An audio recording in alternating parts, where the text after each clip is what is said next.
Hello, welcome back to another fabulous radio channel. I'm Jacob from Jacob's Books Corner, and today we're going to be talking about Nanowrimo, which is National Writing Month that takes place in November, which is the current month you're watching. The last 2 days are as we speak, and I failed. I have a few bullet points I want to hit on, and we're going to talk about bigger things in those bullet points. Where do I think I went wrong, and why do I think I failed this? I think the first obvious answer is the project itself, which was Code 9. Code 9 was a zombie story I came up with on day one. I have a whole blog talking about it, actually, so I'll link it up in the cards. But let's talk specifically about, like, the moments where I thought went wrong, which I think I talked about in a vlog. I'm pretty sure. I'll just link all 3 of the vlogs up there in case you want to watch any of them. Pretty sure there were 3 that I posted. Fingers crossed, maybe so. I decided to write a chapter a day along with Nanowrimo. That way I continue to be ahead of my goal for Nanowrimo and hope we hit 50k before the end of the month. Like, I was thinking like around the 22nd or 23rd of the month, but still be able to finish my project on the 30th.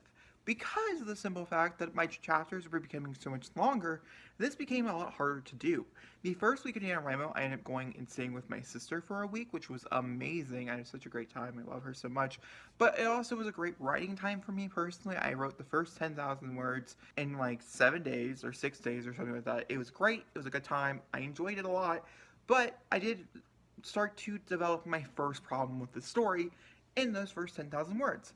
I didn't really outline, which we were going to jump into. That's going to be a later bullet point.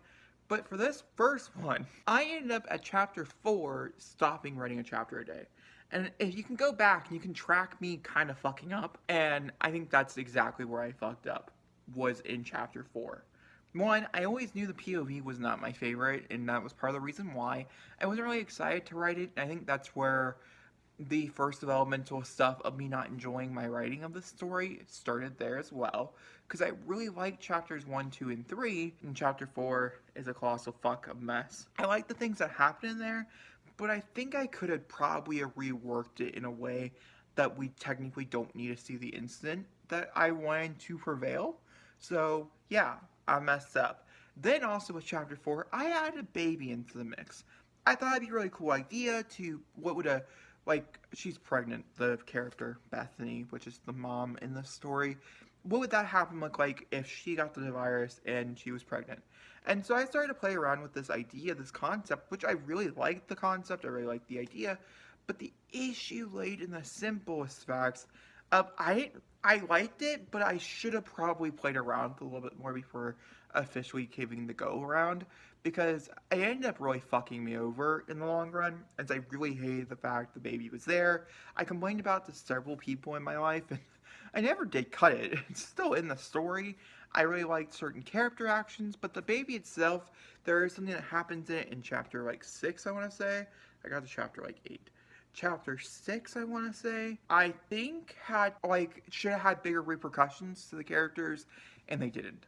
Like, there's other things that happen have extreme repercussions, but it doesn't really work out. I don't know. Alright, well, that's plot point 1, is that I ended up not going with my schedule, and I think that is what totally took me on a wrong words path. The second thing is I didn't have an outline. Me and outlines don't get along. I have one almost for every single one of my books, which is great. Normally with an outline, I either outline 5 chapters ahead, or I'll outline basic bullet points for the entire novel. I've done certain outlines in the past that have been full-on, like, scale outlines, scene outlines. And I do like scene outlines, but I've come to the realization that as soon as I write a scene outline, and it's a good detailed scene outline that's really going to help me when I start writing the book, that I tend to not want to write that book anymore, because I already feel like I wrote it. It's a way I get around my shiny new idea. I have like 40 outlines sitting in my computer as we speak right now, because all of my shiny new ideas, and I just start to really flesh out some outlines. It's a horrible but great thing. And so that seems to be what I end up doing. And so with this book, I wanted to start a brand new book for Nanowrimo on day 1. I knew that for a fact. I had plenty of other projects I could work on. I had a project that probably wouldn't take me to 50k, but I definitely could have worked on it. Like, I had a lot of different avenues, and I just decided to not do any of those. So we're here with, the start of a new project. My sister, my little sister, if I'm not mistaken, had this idea of a zombie thing. I don't really know how it worked, And so I discovered that this was going to be a zombie story, which was great. I just had no idea what it was about, where it would begin, or whatever. And I ended up doing what I normally would end up doing, which is starting the story either too early or too late into the story. I either have a thing where I jump past the like I jump directly to the moment where everything changes, or I write like 13,000 words before everything changes. It's nothing in between, and 13,000 words for like a fantasy or something is actually really small for the inciting incident to pop up, because you really got to put in all those details of the world building. But for this one specifically, I think it was like 15,000 words before the actual inciting incident popped up. I think was a little too much. I think personally, for my opinion, I think the chapters are really long, and I think overall it just ended up failing, and that was very because I didn't have a chapter outline. This ended up actually making me do a whole whirlwind spin in my brain as well, because me not having a chapter outline actually ended up really hurting me even more, because I didn't know what was going to happen in the last two acts of the book. The first act, I had a pretty good, clear idea where we're headed, what we're doing, where we're going. And probably on day like 5 or 6, I had changed my whole plan from this like father-son relationship story where we're going to have this whole arc over the course of the whole book, and that was the original idea, to more of a going to stop a zombie apocalypse book and jumping like 10 years into the future, 10 to 15 years into the future in the second act, and doing this whole thing differently, which is fine. There's nothing wrong with that, except I had nothing planned. I had a whole bunch of different little dreams and stuff that I added in, so I have a lot of different random notes for this book. So, yeah, that's second thing. Outline totally screwed me.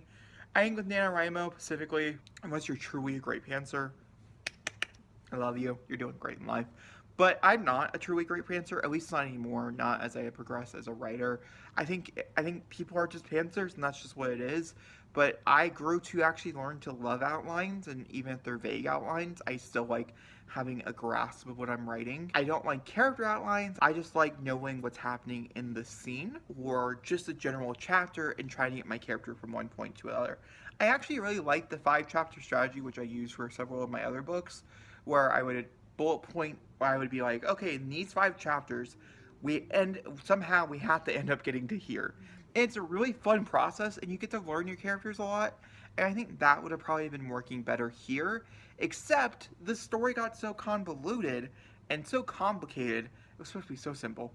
It got so complicated because of the zombies and just the interpersonal relationships and the different things or whatever, that it actually needed a lot more outlining, a lot more work done, which I didn't know that going in. I should have projected it. The third thing, and this is probably like one of the bigger things here, the third thing is that imposter syndrome hit me hard, which really sucks when you're fast drafting a first draft. At least you don't want it to hit you until like the third draft, right?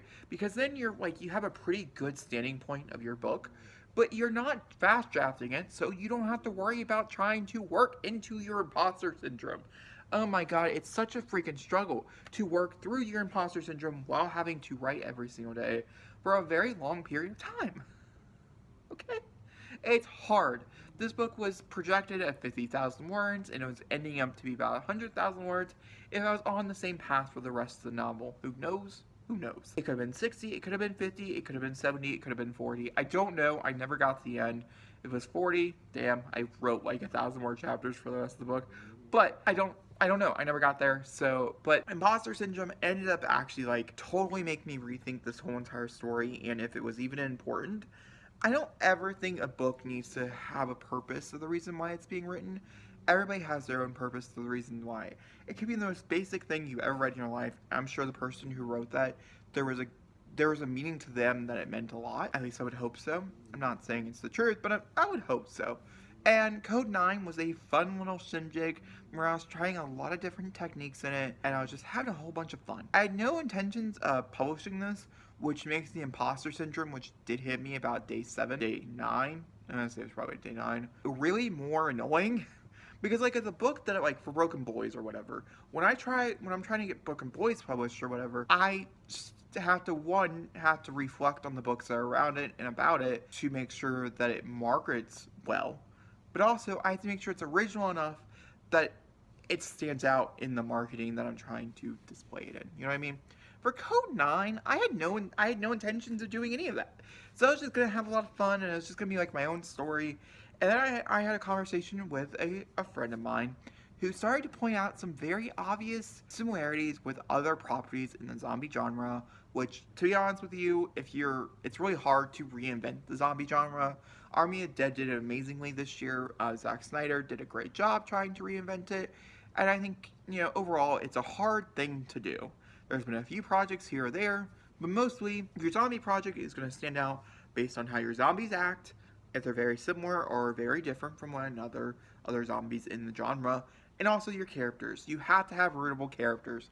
If your characters are unlikable, your book is fucking dead. It's just what it is. Because you want to root for the person not to die, but if your character's unlikable, you can't. So my imposter syndrome actually started with the zombies in general, and then it kind of just expanded into everything else. So the zombies themselves, I had a little bit of a grasp of an idea, and to be honest with you, I had never heard of this movie that my friend had brought up, and so I didn't even know it was like even a possibility that somebody else could have thought of this idea, because in my mind, it truly did think of originality here, and I have to say, with a lot of growing and stuff I did with the virus and how the virus came to be, and just in general, I actually do believe that it actually turned out to be quite original of a virus, which I'm pretty happy with. That actually ended up working in its favor. The imposter syndrome ended up doing wonders for that, but everything else it did not, because I went on a rabbit hole. I fell down this thing where I started looking at different apocalyptic mediums and stuff, and normally that's a good thing. Normally I get some inspiration from it, but somehow this one, it totally like flipped it, and I just felt very self-cautious about everything I was writing, and I was like, oh my god, somebody already did this, somebody already did this, somebody already did this. But the thing here is, they didn't do it with my characters, and they didn't do it with my actions. They did it similarly, but it was a totally different vibe. You know what I mean?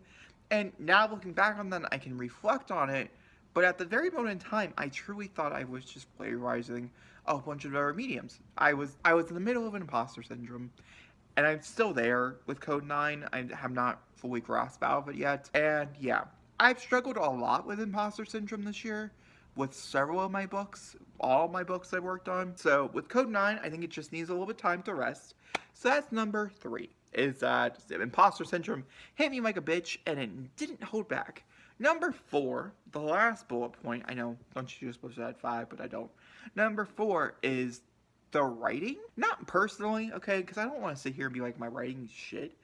Because I've actually reread quite a bit of it, and I actually really like how it's written. I'm actually not mad at it, but I was really mad when I was writing it. It was weird. I was really enjoying my writing. I know the difference between really enjoying what I'm writing and when I really hate something that I'm writing.